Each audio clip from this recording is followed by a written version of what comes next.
Hi friends, welcome to J bujjima tailoring. இன்றைக்கி நம்ம என்ன பார்க்க போகிறோன்னா டைப்ஸ் ஆஃப் டக் நம்ம பார்க்க போகிறோம். இப்போது நான் உங்களுக்கு பேசிக் டக்குனா என்ன அப்படின்றத தெளிவாக வீடியோக்குள்ளே சொல்லியிருக்கேன். மறக்காமல் வீடியோவை ஸ்கிப் பண்ணாமல் பாருங்கள். இந்த டக்கு நம்ம எதுக்கெல்லாம் யூஸ் பண்ணலாம் அப்படின்றத பார்க்கலாம். ஃபஸ்ட்டு டக்குன்றது டாட்டுன்றது வேறு, டக்குன்றது வேறு.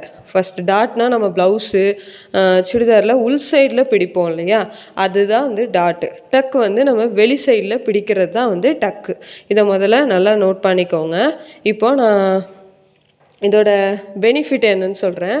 நம்ம இப்போ ப்ளைனாக ஒரு சுடிதார் வச்சுருக்கோம் அப்படின்னா நம்ம அதில் நெக்குக்கு இதை யூஸ் பண்ணிக்கலாம், ஸ்லீவுக்கு யூஸ் பண்ணிக்கலாம், நார்மலாக சாரீஸ்க்கு அந்த மாதிரி நிறைய இதில் டக்கில் நிறைய இருக்குது. நான் இன்னும் ஃப்யூச்சர் வீடியோஸில் அதெல்லாம் ஒன்று ஒன்றா சொல்லி இது பண்ணுறேன். நான் உங்களுக்கு முதல்ல எப்படி ஸ்டிச் பண்ணணுன்றதை காட்டுறேன். இனிமேல் நம்ம ப்ளவுஸு சுடிதார்லாம் நம்ம நெக்ஸ்ட்டு பார்க்க போகிறோம். ஸோ அதுக்கெலாம் இதை எப்படி இது பண்ணணும் அப்படின்றத காட்டுறேன். இப்போது வாங்க வீடியோக்குள்ளே போய் பார்க்கலாம். நம்ம இப்போ பேசிக் டைப் ஃபஸ்ட்டு பார்த்துக்கலாம். அதை வச்சு நான் ஒன்று ஒன்றா உங்களுக்கு சொல்லித்தரேன். ஃபஸ்ட்டு பேசிக் டக் ஒரு சைடு ப்ரெஷர் ஃபுட்டோட அளவு 1/4 இன்ச்சு. ஓகேவா? அது எப்படின்னா, இந்த மிஷின் இருக்குல்ல, இப்போ இந்த மிஷினில் இந்த ஒரு நட்டுக்கால், இந்த ஒரு கால் அளவு 1/4 இன்ச்சு. ஓகேவா? இதைத்தான் நம்ம 1/4 இன்ச்சுன்னு சொல்கிறோம். இப்போ இந்த அளவுக்கு தான் நம்ம வைக்கணும், டக்கு வைக்கணும்னு சொல்லி நான் இதில் ஃபஸ்ட்டு பாயிண்டில் எழுதியிருக்கேன். ரெண்டாவது, ஸ்டிச்சோட அளவு எப்போவுமே ஒரே மாதிரி இருக்கணும். இப்போ நீங்கள் இந்த நட்டுக்கால் அளவு வச்சிங்க அப்படின்னா உங்களுக்கு எப்போவுமே ஒரே மாதிரியே இருக்கும். நீங்கள் மாற்றிட்டீங்க, இல்லை நான் மார்க் பண்ணுறேன்னா கொஞ்சம் அளவு வேறுபடும். ஸோ அதை நீங்கள் பார்த்துக்கோங்க. இதுதான் இந்த பேசிக் டக்கில் நம்ம நோட் பண்ண வேண்டிய பாயிண்ட்டு. ஓகேவா? இதே டேப்லேயும் உங்களுக்கு நான் காட்டுறேன். இப்போது டேப்பில் நான் இது 1/2 இன்ச், இது 1 இன்ச். இந்த 1/2 இன்ச்சுக்கு இந்த இருக்கா, இந்த கோடு தான் 1/4 இன்ச். ஓகேவா? இது அந்த கம்பி கேப் இருக்கிறனால உங்களுக்கு அதிகமாக தெரிகிற மாதிரி இருக்குது.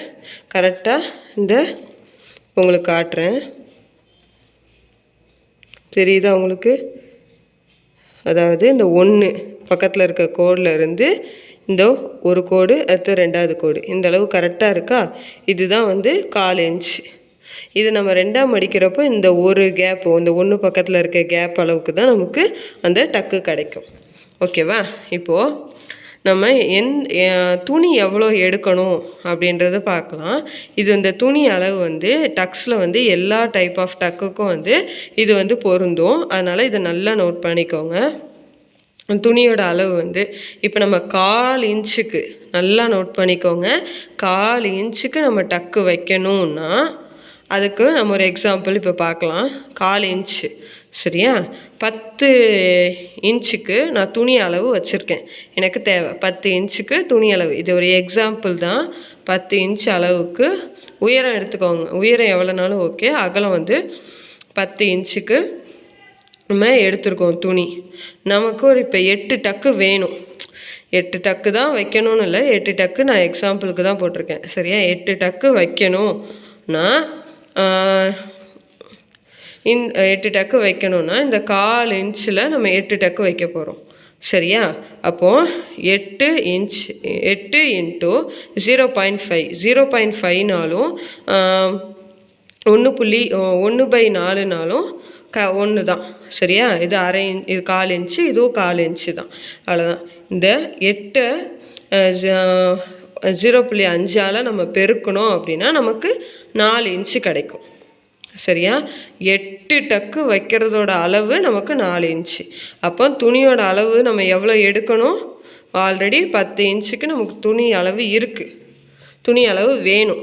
சரியா? அதோட இந்த டக்கு நம்ம பிடிச்சோம் அப்படின்னா 4 இன்ச்சுக்கு, இப்போ நம்ம 10 இன்ச்சில் 4 இன்ச்சு டக்கு பிடிச்சிட்டோன்னா 6 இன்ச்சு தான் வரும் இல்லையா? அதனால் இப்போ நம்ம டக்கு பிடிக்கிறது எக்ஸ்ட்ரா அளவாக தான் நம்ம எடுக்கணும். அப்போ 10 இன்ச்சு ப்ளஸ் டக்கு நம்ம 1/4 இன்ச்சு வைக்கிறனால இங்கே 4 இன்ச்சு. இப்போ 1/2 இன்ச்சு வந்தால் நமக்கு 8 இன்ச்சு கிடச்சிருக்கும் இல்லையா? அப்போ 10 + 4 14. நமக்கு துணியோட அளவு 14 இன்ச்சு. நம்ம இங்கே டக்கோட அளவு மாறுபட்டுச்சுன்னா இங்கே அதை நீங்கள் பெருக்கிக்கணும். சரியா? இப்போ 1/2 இன்ச்சுனா உங்கள் துணியோட அளவு எவ்வளவோ அது கூட நீங்கள் அந்த 1/2 இன்ச்சை பெருக்குனிங்கன்னா உங்களுக்கு கிடைக்கும். இதே அதோட துணியோட அளவோட அந்த பெருக்கின ஆன்சரை போட்டு கூட்டினீங்கன்னா நமக்கு மொத்தமாக கிடச்சிரும். இதுதான் துணியோட அளவு. ஓகேவா? இப்போ வாங்க ஃபஸ்ட்டு டக்கை போய் பார்க்கலாம். டக்கில் வந்து ஃபஸ்ட்டு டைப் வந்து பார்க்கலாம். பின் டக் வந்து பேசிக்கு. ஓகேவா? நான் மேலே சொன்னேன்ல, பேசிக்கில் என்ன இருக்கோ அதே மாதிரி தான் பின் டக்லேயும். பின் டக் வந்து உள் பக்கமாக வந்து நம்ம துணி மடிப்போம்ல, அதாவது ஃபஸ்ட்டு பாயிண்டில் என்ன நான் சொல்லியிருக்கேன் அப்படின்னா, ஒரு ஊக்கு. சரியா? பின் டக்குன்றது ஒரு ஊக்கு நுழையிற அளவுக்கு தான் அந்த மடிப்பு இருக்கும். ஓகேவா? இதுதான் வந்து நம்ம பின் டக்கு அப்படின்னு வந்து சொல்கிறோம். அந்த மடிப்பு வந்து கொஞ்சோண்டு தான் இருக்கும், 1/4 இன்ச்சு. அந்த பின் உள்ளே போகிற அளவுக்கு தான் இருக்கும். நான் டேப்லேயே உங்களுக்கு இதில் வச்சு காட்டியிருப்பேன். அப்புறம் டக்கோட இடைவெளி வந்து, அதாவது அந்த பின் டக்கு வந்து நம்ம இவ்வளோ தான் வைக்கணும் அப்படின்னு கிடையாது. ஆனால் பின் டக்கோட பேசிக் ஒரு ஊக்கு நுழையிற அளவு தான் இருக்கும். ஆனால் வந்து டக்கு வந்து இந்த அளவுக்கு தான் நம்ம வைக்கணும்னு கிடையாது, நம்மளோட தேவைக்கு வச்சுக்கலாம். ஓகேவா? துணி வந்து இந்த டக்குக்கு வந்து அதிகமாக தேவைப்படாது. ஓகேவா? அதை தான் இதில் சொல்லியிருக்கேன். இந்த 3 பாயிண்ட்டு தான். துணி அளவு நான் எப்படி எடுக்கணுன்றத இன்னும் தெளிவாக உங்களுக்கு நான் சொல்லியிருக்கேன். இப்போது துணியில் வந்து நான் ரஃப்பாக தான் ஒரு கிளாத் எடுத்திருக்கேன். கலரும் வந்து நான் வந்து டிஃப்ரெண்ட்டாக ஒயிட் கலர் இதில் நான் வந்து எப்படி டக் பண்ணணுன்றதை உங்களுக்கு தெளிவாக காட்டுறேன். இப்போது நான் ரஃப்பாக ஒரு கிளாத் எடுத்திருக்கேன். இதை நான் வந்து எந்த ஒரு மெஷர்மெண்ட்டுமே போடலை, சும்மா ரஃப்பாக நான் எடுத்திருக்கேன். சரிங்களா? இப்போது நமக்கு நம்ம ஒரு 5 டக்கு அப்படின்ற மாதிரி வச்சுக்கலாம். இப்போ நான் இதில் உங்களுக்கு ஸ்டிச் பண்ணி காட்டுறேன். 1/4 இன்ச்சு அப்படின்றத நான் உங்களுக்கு மார்க் பண்ணுறேன். நல்லா பாருங்கள். இது 1/2 இன்ச், இது 1 இன்ச். சரிங்களா? இது 1.5. இதுக்கு இடையில இருக்கா இந்த இதில் வந்து டேப்பு, இது வந்து இதாக இருக்குது. இப்போ உங்களுக்கு கரெக்டாக இருக்கும்னு நினைக்கிறேன். இதுலேருந்து இந்த 1/2 இன்ச்சுக்கு நடுவில் ஒரு கோடு இருக்கா, இந்த கோடு இல்லை உங்களுக்கு இதில் காட்டுறேன். 1 2 3, 3ஆவது கோடு பெருசாக இருக்கா, இதுதான் வந்து 1/4 இன்ச். இப்போ மார்க் பண்ணிக்கலாம்.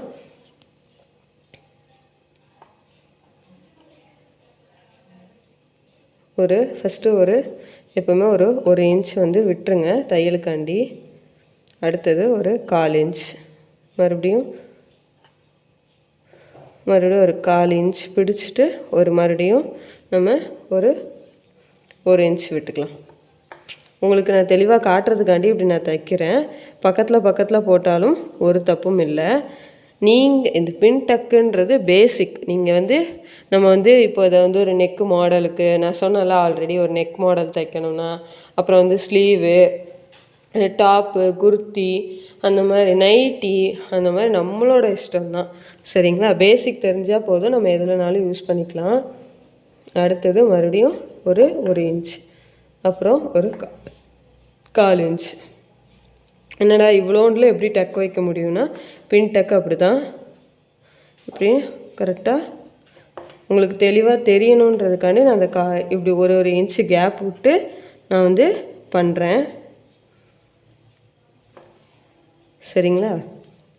இப்போது இத்தனை 1 2 3 4 5 6 7 டக் வந்து நம்ம வைக்க போகிறோம். மார்க்கை நல்லா பார்த்துக்கோங்க.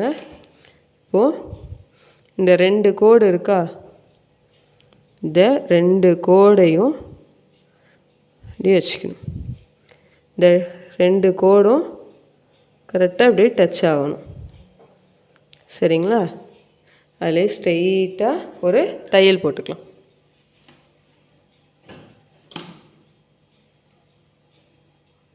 கரெக்டாக இந்த கால் இருக்குல்ல, நல்லா இருங்க,